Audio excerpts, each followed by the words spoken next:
Hello guys, welcome to being सरकारी, आपका अपना यूट्यूब चैनल। आज की इस वीडियो में स्पेसिफिकली ग्रुप सी के रिवाइज रिजल्ट के ऊपर बात करें, क्योंकि मैंने लास्ट वीडियो में एक बात कही थी कि एचएसएससी जो है वो 25,000 का रिजल्ट रिवाइज करेगी। अब 25,000 का रिजल्ट रिवाइज करने का मतलब क्या था कि जो पोस्ट प्रेफरेंस के अकॉर्डिंग जो भरी गई थी ना अपनी ग्रुप सी के रिजल्ट से पहले, उसके अकॉर्डिंग दोबारा रिजल्ट रिवाइज किया जाएगा। और ऐसा ही हुआ। और मैं ये नहीं कहूंगा और यूट्यूबर्स की तरह कि मैंने करवा दिया, ये बहुत समझदारी का काम था। अगर एचएसएससी ऐसा नहीं करती ना तो बाद में बहुत सारे कोर्ट केसेस होते हैं। तो हो सकता है कि एचएसएससी ने बहुत पहले सोच रखा होगा 25,000 रिजल्ट रिवाइज करना पड़ेगा। ये किसी का क्रेडिट नहीं है, बस एचएसएससी ने बहुत अच्छा काम किया ये। अब आगे बात करते हैं रिजल्ट के बारे में। अब इस रिजल्ट से पहले ना मैं आपको बताता हूँ कि जो आपका रिजल्ट रिवाइज हुआ ना, उसमें एक केस का बहुत भागीदारी है, वो बीसीए और बीसीबी का। ये केस क्रूशियल डेट के ऊपर किया गया था। मैंने इसके ऊपर एक अलग से वीडियो बना रखी है, मैं आई बटन में उसका लिंक दे दूंगा, आप उसको जान सकते हैं। अब इसमें अभी भी कमियां है। जो भी रिजल्ट आया है, जो बीसीए बीसीबी का जो इंटरिम रिलीफ ले बैठे थे ना कैंडिडेट थे,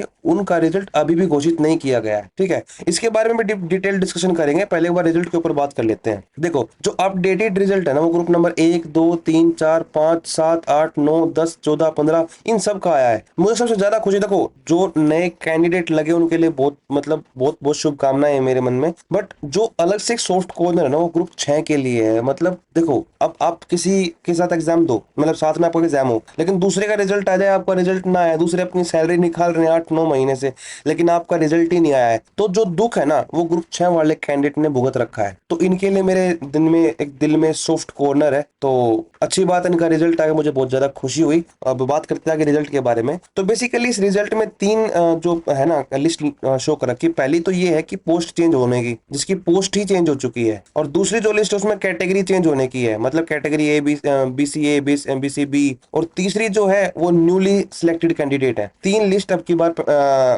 एचएसएस ने रिलीज की है। अब देखो, पहले ये पर्टिकुलर रोल नंबर था, इसको 334 पोस्ट अलोकेट हुई थी, लेकिन अब इस पॉइंट ऑफ टाइम पे इसको पोस्ट अलोकेट हुए 92। मतलब पटवारी की पोस्ट से पटवारी की पोस्ट खाली हो चुकी है, इसकी जगह पे कोई और नया कैंडिडेट आएगा। अच्छी बात है। अब 380 मतलब क्लर्क, ये पहले तो 380 अलोकेट हुई थी, अब 92 अलोकेट हो गए, बहुत अच्छी बात है। इसकी जगह पे एक नया क्लर्क आएगा। ये सारी बहुत मतलब इस पोस्ट से हटके अब इन पोस्ट पर सिलेक्ट हो चुके हैं। यहाँ पे कोई नया कैंडिडेट अभी सिलेक्ट हुआ होगा, जो लिस्ट 3 आई है। अब लिस्ट 2 के ऊपर बात करते हैं। अब इसमें कैटेगरी चेंज होने की बात। अब कैटेगरी का क्या मतलब है? देखो, अब कैटेगरी किसकी चेंज होगी? जो कैंडिडेट, देखो पहला सिनेरियो तो ये है कि जो कैंडिडेट यूआर में शिफ्ट हुआ होगा ना, एक तो उसकी, और दूसरा जो बीसीए बीसीबी में होगा। ठीक है, क्योंकि बीसीए बीसीबी पे केस हुआ था और ये कहा गया था कि जितने भी वैलिड सर्टिफिकेट उनको अप्रूव कर दो। तो ये भी प्रॉब्लम है, एक ये भी रीजन है। तो अब क्या हुआ कि जो पोस्ट अलोकेटेड पहले 12 थी, अभी 12 है, लेकिन कैटेगरी चेंज होगी। यूआर ईएसएम से लेके बीसीए ईएसएम होगी। मतलब कि जितने भी कैटेगरी अलोकेटेड होगी ना, नई नई कैटेगरी अलोकेशन होगी, वो चेंज सिर्फ यूआर बीसीए और बीसीबी की होंगी। इससे अलग एससी और ईडब्ल्यूएस, इन दोनों पे कोई फर्क नहीं पड़ेगा। इन पे क्यों नहीं फर्क पड़ेगा? इनका ऊपर कोई सर्टिफिकेट का कोई इशू था ही नहीं। अब जो इशू था ना, वो बीसीए बीसीबी का था। अब किसी के सर्टिफिकेट इनवैलिड थे, वो यूआर में आ गए, और किसी के सर्टिफिकेट इनवैलिड वैलिड थे लेकिन यूआर में सिलेक्ट हुए थे, वो बीसीए बीसीबी में आ गए। बस फर्क सिर्फ इतना है, इसमें कोई फर्क पड़ेगा नहीं इस चीज का। हरियाणा में सीनियोरिटी वैसे तो एज के अकॉर्डिंग होती है, सेंटर में होता है कैटेगरी का फर्क, पर यहाँ पे इतना फर्क नहीं होता। ठीक है, अब आगे बात करते हैं list of newly selected candidate. देखो, अब इसमें बहुत सारे कैंडिडेट ज्ञान देंगे कि भाई प्रमोशन होता है कैटेगरी के अकॉर्डिंग, वो कैटेगरी अलग होती है, लेकिन सिलेक्शन की वाली कैटेगरी जो होती है ना, वो डिफरेंट होती है। मतलब सीजीएल में क्या होता है, मतलब सेंटर में, कि फॉर एग्जांपल आप किसी पोस्ट पे बीसी में रैंक 1 है, तो इस रैंक 1 के अकॉर्डिंग आपको पोस्ट प्रेफरेंस मिलेगी, और डिस्ट्रिक्ट प्रेफरेंस मिलेगी, या फिर स्टेट प्रेफरेंस मिलेगी। लेकिन स्टेट में क्या है ऐसा कि जो आपकी ऑल हरियाणा रैंक है ना, वैसे तो रैंक से फर्क ही नहीं पड़ा। आपकी बार तो बिल्कुल उन्होंने कैसे कैसे दूर दूर भगाए हैं वो सबको पता है।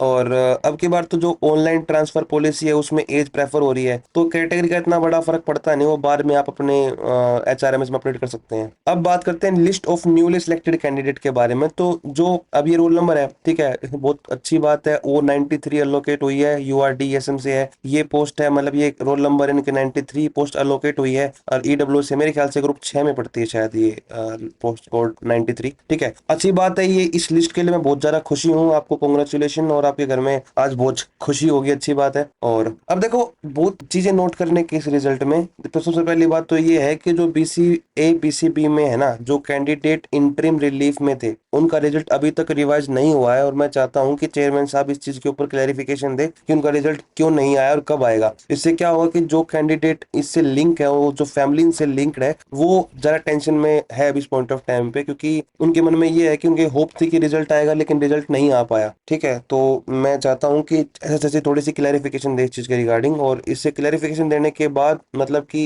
एसएससी के ऊपर विश्वास बढ़ेगा कैंडिडेट्स का कि भाई एसएससी हर चीज के ऊपर क्लैरिफिकेशन देती है। अब बात करते हैं जो रिजल्ट है ना उसके मेन पॉइंट्स के बारे में। सबसे पहली बात तो ये है कि जो रिजल्ट है ना वो आपकी कोर्ट कोर्ट केस के वर्डिक्ट के बाद आया है। ठीक है, अब इसमें रिवाइज डेट ऑफ बर्थ और कट ऑफ मतलब क्या होता है ना कि अगर कट ऑफ 65 पे गई है लेकिन 65 पे 50 कैंडिडेट है, जो एज में सबसे बड़ा होगा ना उसको सिलेक्शन मिलेगा। मान लो पहले 25 सिलेक्ट हो चुके थे एज के सबसे बड़े, और लास्ट जो छोटे 25 थे ना वो रह गए थे, अब वो हटके मेरे ख्याल से 12 रह गए होंगे। समझ रहे हो बात को? तो इसकी जो कट ऑफ है ना, डीओबी की जो कट ऑफ है वो अलग से शो कर रखी है इस रिजल्ट में। जो रिजल्ट का लिंक मैंने अपने टेलीग्राम चैनल पे डाल रखा है, उसका लिंक मैंने डिस्क्रिप्शन बॉक्स में दिया, वहां से इसको ज्वाइन कर सकते हैं। अब बात करते हैं रिवाइज कट ऑफ के बारे में। मैंने बता दिया आपको, annexure B, annexure A, annexure सी सब कुछ मैंने आपको अच्छे तरीके से दिखा रखा है। ठीक है, अब इसमें कोई भी टेक्निकल एरर आता है बाकी तो एसएससी इसको बाद में रिवाइज कर देगी, लेकिन स्टार्टिंग में हर कोई ये बोलता है कि भाई हमने बहुत ज्यादा केयर कर रखी है इस रिजल्ट को बनाने के लिए। कुछ एक कमियां रहती है, पिछली बार भी कमियां थी